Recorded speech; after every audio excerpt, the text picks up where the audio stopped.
Hey everybody, happy Wednesday. It's Dory with Cauldron of Crafty Creations, and I almost forgot to do my work video tonight. I did work out earlier because I had a yoga class, and it has been a wild ride today, let me tell you.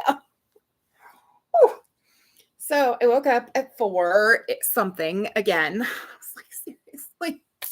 But I felt really good. I had energy. I was like, oh my gosh, this is great. Got up and got some stuff done. I ended up going live in my friend's book club Facebook group, reading this book.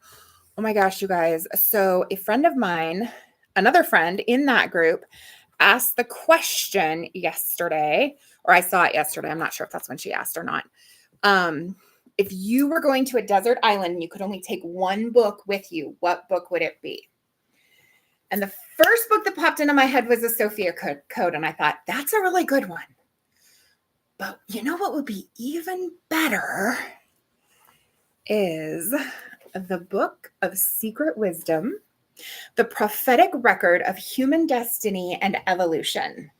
So this book is, holy moly, it is mind-blowing, let me tell you. And so I went live and read the back of the book and the introduction, and then the first, did I do the first two or the first two stanzas? So this is 12 stanzas from the book of Dzyan, which are of Dzyan, D-Z-Y-A-N, which is a Tibetan word that means secret wisdom. And it's a book that only like the most enlightened of human beings have been allowed to access. And it's, oh my gosh, you guys. So you can literally see how this is the original, much more highly spiritual text upon which all other religious texts are based. So like you read the Bible, you read the beginning of this, and it's literally Genesis, except that it's like not written in the terms of where humanity was at that time in history, but it's a much more global, highly spiritual rendition of that information. And so it says that actually all, I was trying to find it on the back of here. Let's see. Okay, written in a language unfamiliar to modern philology called Senzar, this oldest book in the world has served as the source of every ancient religion, philosophy, and science. When I started reading this book, I was like, oh my gosh, like, are you kidding me right now? Because when people talk about reading the Bible from a metaphysical standpoint, this is very much that metaphysical foundation upon which the Bible is based, and the Quran and the Bhagavad Gita and. So, in fact, I'll read the back of it. Since I'm here and bouncing and excited about it, I may as well read this part to you. And if anybody wants an invite to Jessica's book club, drop book club in the comments and I will share the link so you can join and go in and watch my video. I do have the intention of downloading it and uploading it to my YouTube channel, but I didn't get to it today. Because after getting all excited and doing some great stuff, I went back to my regular dose of my diabetes medication that I had been out of and had been taking a lower dose of. And that happened. I did that too soon. My body was not ready for that higher dose. And so I've been dealing with nausea off and on again today because of that. And so, yeah, and also waking up at 4 o'clock in the morning, then ended up taking a nap and wanting to cancel all of my tutoring sessions, but saying, no, I know I really can't do that. Taking my papaya enzymes and eating a couple bananas because I knew those would be easy on my tummy helped me feel a little bit better so that I could go to my yoga class, which was very healing and restful and amazing. And so then I felt well enough to do my tutoring sessions. And then when I finished the last tutoring session, I was like, and now the yuck is back. So it's been, hasn't been, well, it's been a day of high highs and low lows.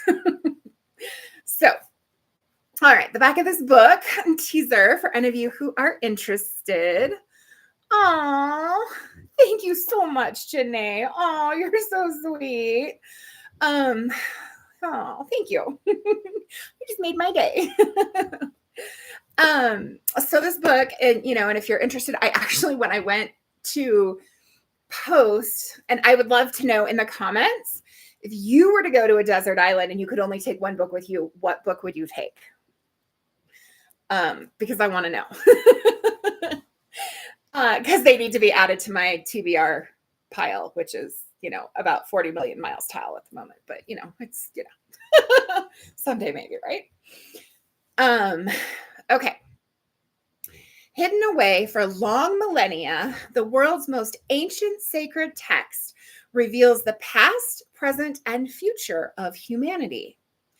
1,000,000 years ago, the great masters of wisdom recorded a mysterious manuscript widely known as the Book of Dhyan, a Tibetan name meaning the Book of Secret Wisdom.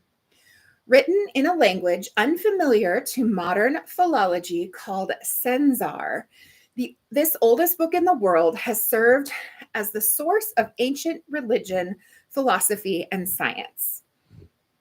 The masters stored it in the legendary realm of Shambhala, each century admitting only a few chosen ones to read some of its pages.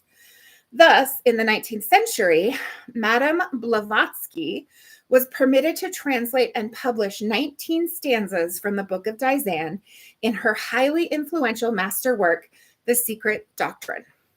That one is definitely way up there on my list of books to read now, too. Now, a new excerpt consisting of 12 stanzas and supplemented with exclusive material is published in English for the first time. Reading through the pages of this work, you will be able to trace the whole course of the spiritual evolution of humanity and our Earth beyond time and space. Understand the processes currently affecting our planet, which manifest daily in anomalous weather, global warming, and natural disasters around the world. Discover what was behind the famous prophecies of 1999 and 2012, as well as learn about the great significance of 2017 in the history of modern humanity.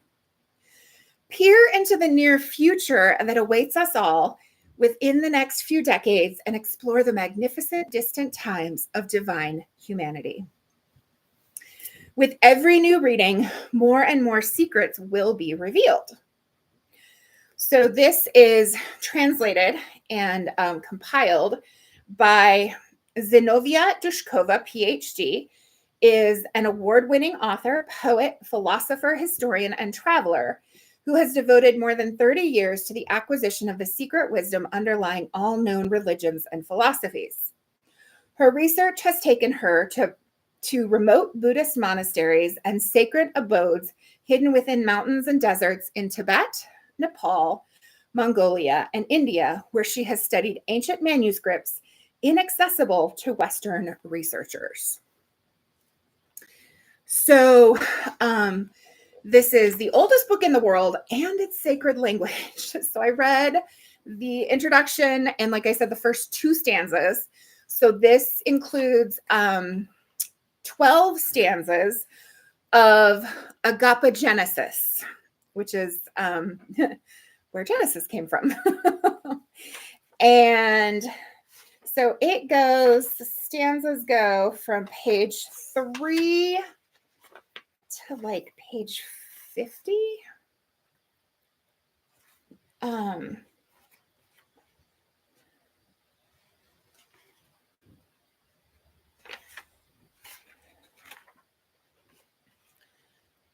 to page 56. So 53 pages of the 12 stanzas. Okay. This small little piece of the book, which is like, I don't know, not even a centimeter. Okay. And then the next, like 200 pages ish. Yeah. Almost 200 pages is the glossary of all the different terms, which has the research and information and background that helps explain the 12 stanzas. And it's absolutely fascinating. And I'm reading this and I'm like, okay, you guys, when I was growing up, I read constantly. And I was literally known to my classmates as the dictionary. They called me the dictionary. They'd be like, how do you spell this? What does this mean? Hey, dictionary. Yeah, that was me. Okay. My mom and multiple other people have referred to me as their brain. Okay, I'm reading this and I'm like, I don't know that word. How do I not know this word? It is rare for me to come across words that I don't know.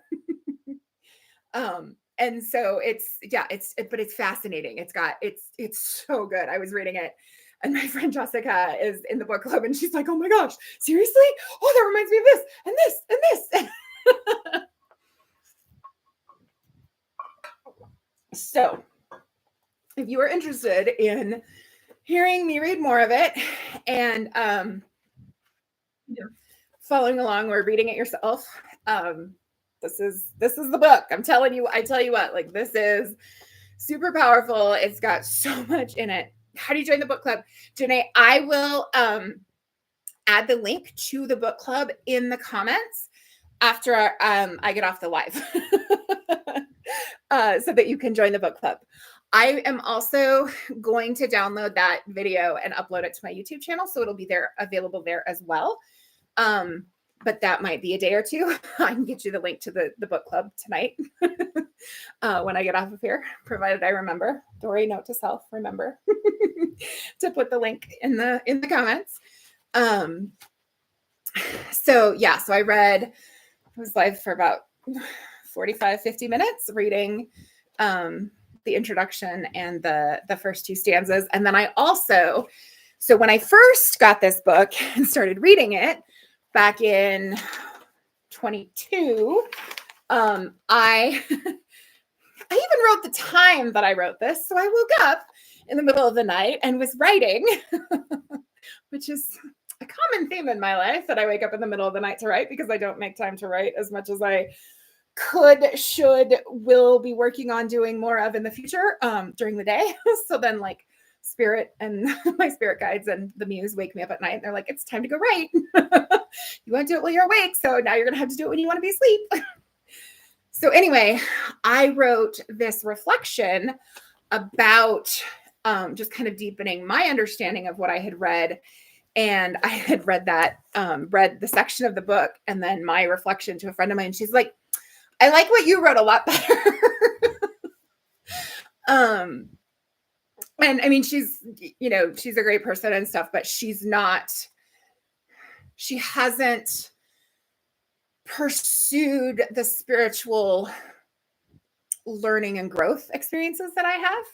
And so I was able to, so I think that what I wrote kind of took this stuff that's very kind of ethereal and put it into more concrete terms. So, yes, I highly recommend the Book of Secret Wisdom, The Prophetic Record of Human Destiny and Evolution. If you're interested in hearing me read aloud the introduction and the first two stanzas, I will be dropping the link to Jessica's book club in the comments. I will also be downloading that video and uploading it to my YouTube channel. And future videos may go in both places at the same time. We'll see. That would be a great idea.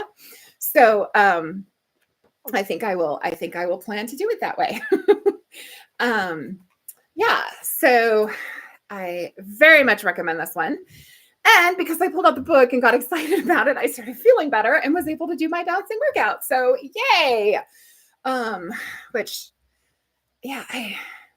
It's just, dealing with meds and things not being refilled when they should be, and body's reaction to not having the med and then having it again is not particularly fun and enjoyable.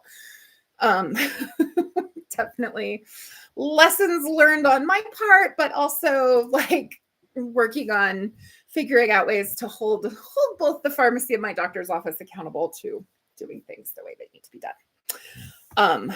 Because I was very lucky that it did not become a bigger emergency than it did. Like, I was miserable and I did have to go to urgent care in order to get the medication, because like that's actually a life-threatening kind of situation. And yeah, but I'm just glad I figured out what it was that was causing the issue, the nausea and feeling so miserable, so that I could get it taken care of. Because I went for several days just suffering and thinking it was something completely different. So,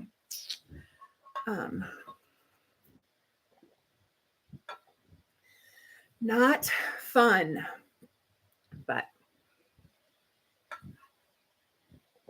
I spoke with somebody at CVS yesterday, and she like dug into it and got the actual information about why it didn't get refilled automatically the way it was supposed to, and like put messages on the account for, to like remind them and be like, hey, it's super important that everything is on auto refill. And that if something is out of refills, instead of letting it just stop the audio refills, like it needs to notify us that we need to fax the doctor, or notify the patient that she needs to have us fax the doctor. Because that was where like there was no communication to me. So I didn't know. And I assumed that when I went to the pharmacy to pick up my meds, that it would be there. And I mean, this is the first time that I've ever had a pen run out and not realized it. Because normally, like, I'm keeping track of and I'm like, okay. And I know if the pen is close to running out, and I'm like, okay, there's another one under there. And for some reason, I didn't, wasn't tracking that this time, and ended up being a problem. But I'm back on the right track, and see my doctor next week. So be able to have the conversation with her about it, and make sure that it doesn't happen again. So I don't want to go through that again. And my back is like, oh, you spent way too much time in bed in the recliner. You need to move me more and stretch me more. So, plus the waking up at 4 a.m. is not helpful to the back pain. I did get to see my acupuncturist yesterday, so that helped. And I am going to bed nice and early tonight. In fact, I will be signing off of this video, grabbing that link to post in the comments for Jessica's book club, for anybody who wants to go and listen to me read the first part of the book. There are a bunch of people in there who have read parts of books and recommended books, and it's pretty awesome. Yeah, so I will get that link to you, and then I am headed for bed. And fingers crossed I sleep later than 4 a.m. tomorrow. Whew. All right. Well, as always, I hope that you do something today that sets your soul on fire and brings you joy, and that you follow your bliss. Take care. I will see you next time.